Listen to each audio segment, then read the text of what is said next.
حضور صلی اللہ علیہ وسلم کے پاس ایک مہمان آ گئے رات کے وقت میں. جب وہ آئے تو حضور نے پوچھا کھانا کھانا ہے؟ تم نے کہا کھانا ہے. جھوٹ اور بھوک کو جمع کرنا منع ہے. کہا جی کھانا ہے. تو حضور صلی اللہ علیہ وسلم نے فرمایا ازواج مطہرات کے گھروں میں پتہ کرو کچھ ہے. حضرت ام سلمہ کے گھر میں پتہ کیا تو کہا یا رسول اللہ 4 دن سے روٹی نہیں پکی. حضرت زینب سے پوچھا تو کہا حضور کئی دن سے چولہا ہی نہیں جلایا.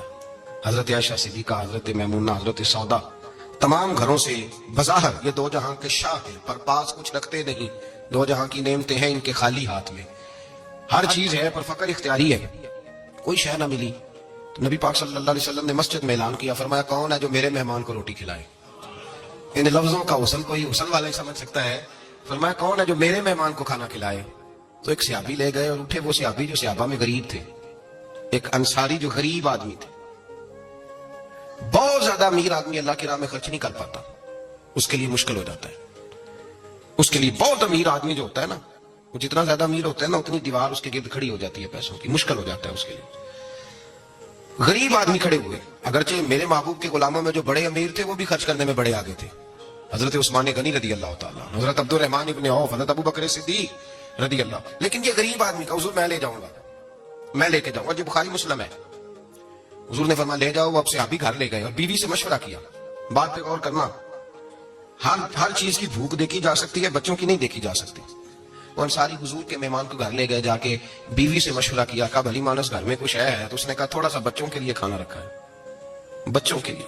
بچے تو بزدل کر دیتے ہیں، بچے تو آدمی کو بزدل کر دیتے ہیں، بچے تو مار دیتے ہیں، کلیجہ پھٹ جاتا ہے بچہ بھوکا ہو تو، نیند نہیں آتی.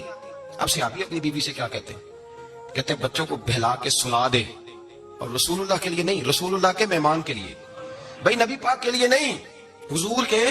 تجھ سے در در سے سگ اور سگ سے ہے مجھ کو نسبت. میری گردن میں بھی ہے دور کا پٹکا تیرا، تجھ سے در در سے سگ سگ سے ہے مجھ کو نسبت. لمبی بات ہے. بچوں کو سلا دو.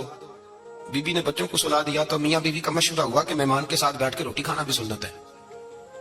تو اب مہمان کے ساتھ بیٹھ کے کھانا بھی ہے تو کھانا ہے 1-2 آدمی کا. اب خاوند اپنی بیوی کو تیار کرتا ہے کہ میں بھی کھانے پہ بیٹھ جاؤں گا، تو بھی بیٹھ جانا. اور جب مہمان کھانے میں ہاتھ ڈالے تو اٹھنا، کہنا ہو دیا تو صحیح کیا ہی نہیں، ابھی بجھ جائے گا. اور جا کے دیا بجھا دینا. ہم ہاتھ ہلاتے رہیں گے، مہمان روٹی کھاتا رہے گا. اور یار اس درد کو، اس کیف کو سمجھو. گھر میں بچے بھی بھوکے، بچوں کی ماں بھی بھوکی، بچوں کا باپ بھی بھوکا. دسترخوان پہ روٹی لگ گئی، روٹیاں چون ڈالی. بی بی اٹھی کہنے لگی ہو چراغ تو صحیح کیا ہی نہیں، یہ تو بجھ جائے گا. حوصلے مند بی بی جس نے بچے بھوکے سلا دیے. تو بھوکے سوئے ہوئے بچوں کی بھوکی اماں اٹھی اور اپنے خامند کی تابے داری میں اٹھی. میں گڈی تے ہاتھ ڈور سجن دے، وہ جنج رکھے اونج رہنا ہے. اٹھی اور اس نے نہ دیا ٹھیک کرنے کے بہانے بجھا دیا. مہمان روٹی کھاتا رہا اور رسول اللہ کے نوکر قربانی دیتے رہے. وہ روٹی کھا کے سیر ہو کے بستر بچھایا تو سو گیا.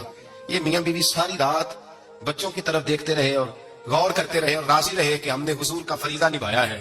قربان جاؤں محبوب پہ، بے خبر ہو جو غلاموں سے وہ آقا کیا ہے.